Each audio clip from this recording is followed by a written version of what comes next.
Qual era o estado? Como é que vocês receberam? Como foi essa herança? A Secretaria de Desenvolvimento Social de Juazeiro sempre foi uma secretaria eminentemente política. Ela era usada politicamente dentro de uma articulação. Até porque tá ligado ao Bolsa Família, né? Ela era usada dentro de uma articulação política. Um secretário que ia para ali geralmente virava vereador, deputado, alguma coisa do tipo. Eu entrei naquela secretaria com o desafio dado pela prefeita Suzana Ramos de dar a ela um perfil mais técnico e de atenção aos mais vulneráveis. E é exatamente isso que estamos fazendo. Agora, em que situação encontramos? Alguns lugares já estavam organizados, mas estavam instalados em lugares precários.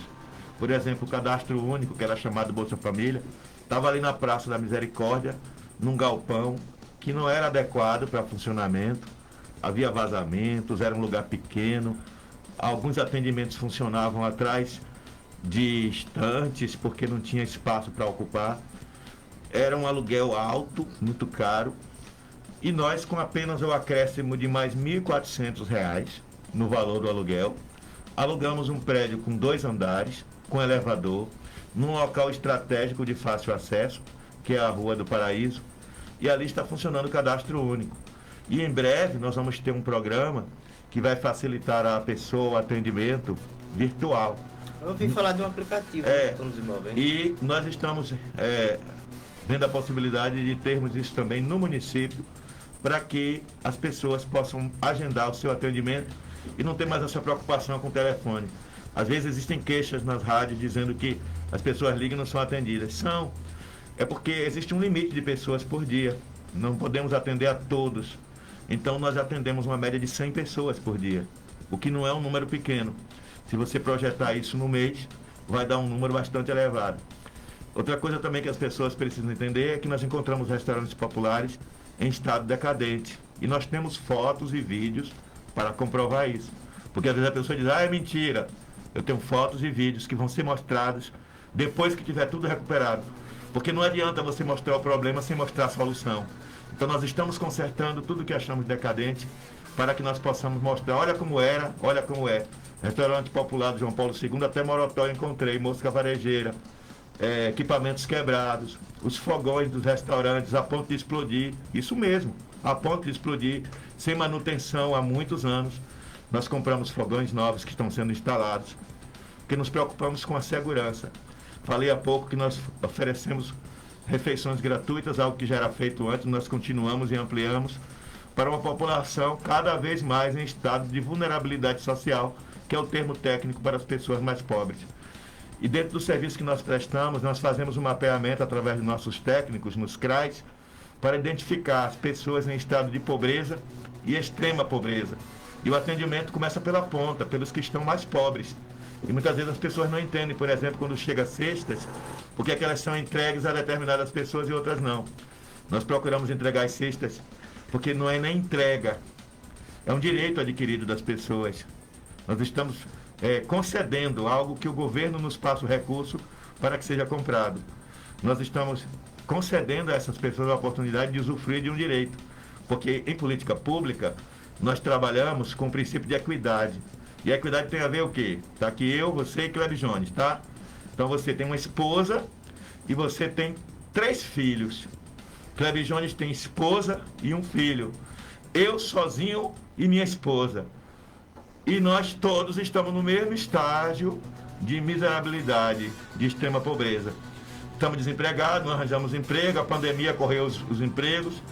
Então eu tenho condição de ajudar só um. Quem eu vou ajudar?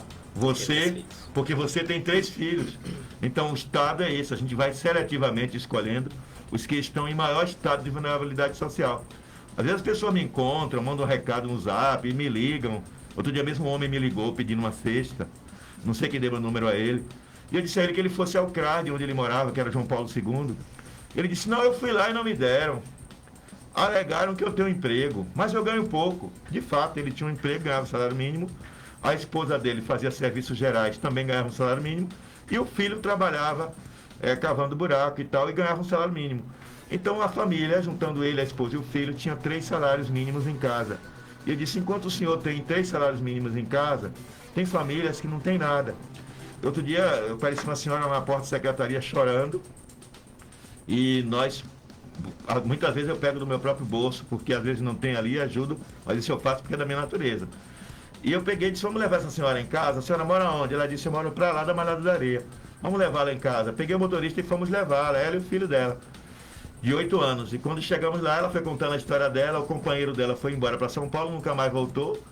E ela morava num barraquinho no fundo de uma casa de uma outra pessoa. E quando chegamos lá, encontramos a mulher num estado de pobreza extrema, dormindo no chão, né, num colchão velho que alguém deu para ela, e fazendo a comida com fogão, com lenha, na sala do espaço que era de chão batido.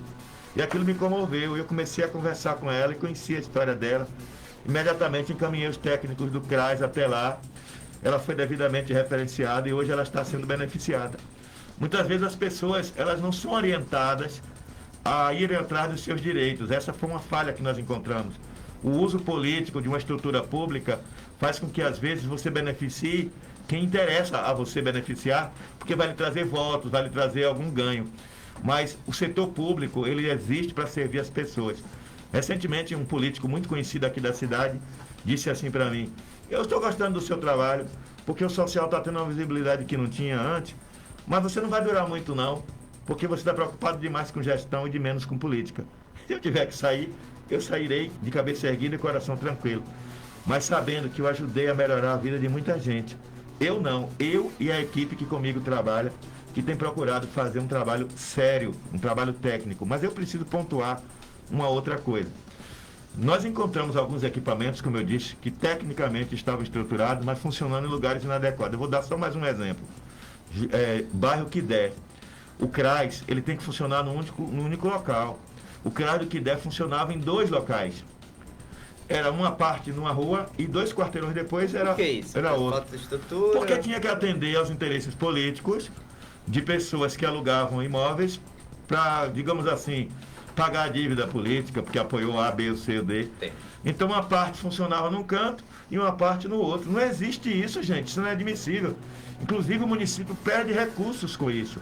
Além do que, o local onde funcionava era pequeno demais, apertado, para uma área que atende 57 mil pessoas, porque o CRAS ele atende vários bairros daquela região. Existe algum projeto, pastor, sobre... Eu queria só concluir essa fala rápida. O que é que fizemos? Alugamos um espaço maior, que estava em construção, conversamos com o dono, ele adequou o espaço à necessidade da secretaria, e hoje o CRAS do Quidé se tornou uma referência de organização estrutural. E também o CRAS do Itaberaba foi também transferido para um outro local. O proprietário construiu umas 3 salas num terreno imenso que tinha no fundo, e hoje o CRAS de Itaberaba atende bem melhor. E agora estamos consertando, restaurando o CRAS do João Paulo II. Meu abraço ao povo do João Paulo II. Não é Juazeiro 8 não, é João Paulo II. Certo. E eles estão funcionando o CRAS provisoriamente na sede da associação. Aliás, eu quero parabenizar o Lucas, que é o presidente lá do João Paulo II, que tem sido um parceiraço, cedeu a sede da associação para servir os alimentos do restaurante popular enquanto está sendo consertado o restaurante popular, e agora cedeu para o CRAS funcionar temporariamente até terminar a reforma. Então lá no João Paulo II está tendo reforma do restaurante popular, está tendo reforma do CRAS, ampliando o espaço do CRAS para melhor atender as pessoas. Isso é qualificação, é requalificação, é olhar para a necessidade do povo e oferecer o melhor. Vamos inaugurar agora a Casa da Mulher Rural, que vai ser aqui perto da Secretaria de Saúde, que é um local para aquela mulher que vem do interior e que fica perdida sem saber para onde ir. Essa ideia nasceu no coração da prefeita, e um dia que ela disse que ia passando na praça e viu uma mulher chorando. E perguntou por que ela estava chorando, e a mulher disse que não conhecia ninguém, não tinha dinheiro para pagar o hotel, não tinha dinheiro para pagar a comida, tinha um parente doente. Ela levou para casa dela. Então ela disse que naquele dia nasceu esse desejo de ter um espaço assim. E a gente está criando agora a Casa da Mulher Rural para atender a essa mulher. Onde? Vai ficar ali, próximo à antiga canteiro de obras. Certo. É perto da Secretaria de Saúde, é perto do INSS, que é onde boa parte das pessoas vem resolver bem centralizado. demandas, né? Então imagina aquela mulher que vem para Juazeiro cuidar da própria saúde, ou trazer um filho, ou acompanhar um marido que está internado, e que ela, coitada, não entende nada da cidade, não sabe para onde ir, fica perguntando a um e a outro, tem pouco dinheiro, não sabe como se movimentar. Então isso é uma sacada de inclusão social, de valorização do ser humano, de usar o recurso público em favor de quem realmente precisa. Mas não vamos parar aí não, viu? Nós estamos com mais ou menos uns 8 a 10 projetos lá. Nós só estamos esperando o aporte de recursos públicos federais que foram prometidos, e se Deus quiser, há de vir. Eu peço que os irmãos orem, porque nós temos bons projetos para Juazeiro, não só para melhorar a vida das pessoas, mas para qualificar profissionalmente, capacitar quem já é profissional, para que possa se desenvolver, ter uma renda melhor, uma qualidade de vida melhor.